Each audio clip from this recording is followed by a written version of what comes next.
Cette semaine, dans D6 Paris, retour sur le déplacement dans l'Hérault pour l'affiche du championnat entre Montpellier et le Paris Saint-Germain.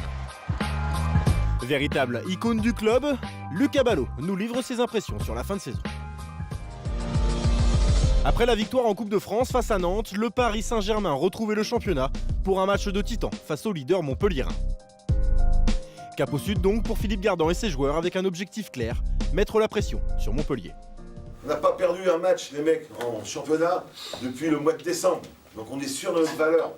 On continue notre marche, quoi. Et on va leur mettre la pression, là.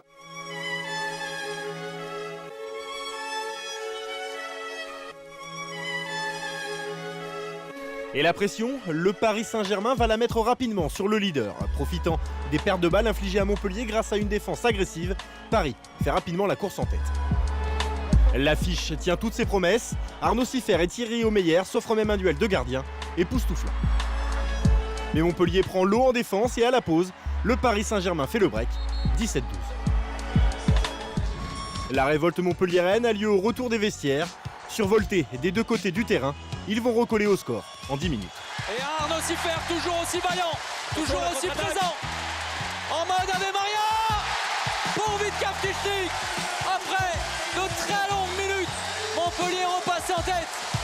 Oui mais voilà, Michael Hansen ne tremble pas et va faire plier Montpellier et Siffert malgré ses 20 arrêts. 10 buts au total pour la star danoise et une victoire 32-28.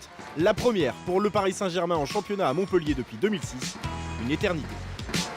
On s'est absolument pas désuni quand on était un petit peu en difficulté. On est resté bien soudés défensivement. Titi nous fait 2-3 arrêts là qui est important vers la fin aussi. Une belle victoire. Le Paris Saint-Germain a relancé le championnat et Lucas Ballot veut encore y croire et s'est livré pour D6 Paris. Quand on est en danger et qu'on a tout à perdre sur un match, on peut perdre ses capacités. Là au contraire, on a tous élevé notre niveau de jeu, on a fait un bon match.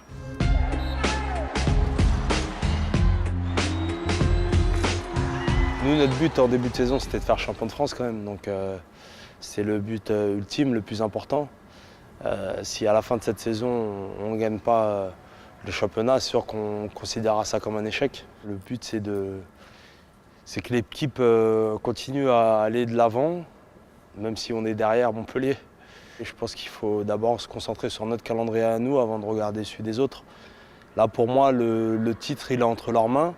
Je sais que c'est une équipe en général qui a l'habitude de ces matchs-là et de faire de bons résultats. Donc moi, je ne m'appuie pas sur un échec de Montpellier pour gagner ce titre. Mais voilà, nous, on doit gagner nos matchs jusqu'à la fin et il faut qu'on se concentre sur ça déjà.